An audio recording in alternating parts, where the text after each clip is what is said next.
JP tingnan sa camera ni ni Carl, no? Ayan, oo. Ang gawin mo naman dito, bigyan mo ko ng sad emotion.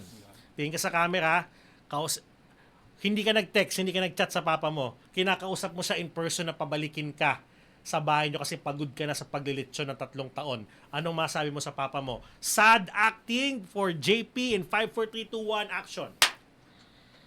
Pa. Sorry na.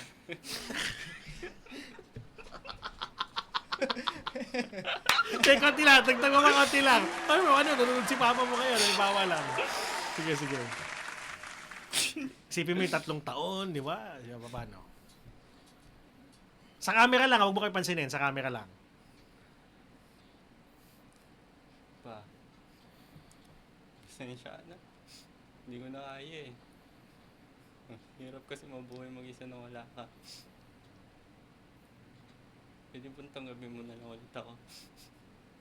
Gusto ko na lang din ulit maging anak mo.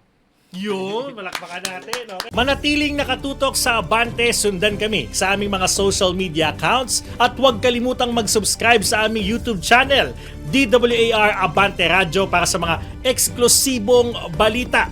Ako po si Jigo Postolero.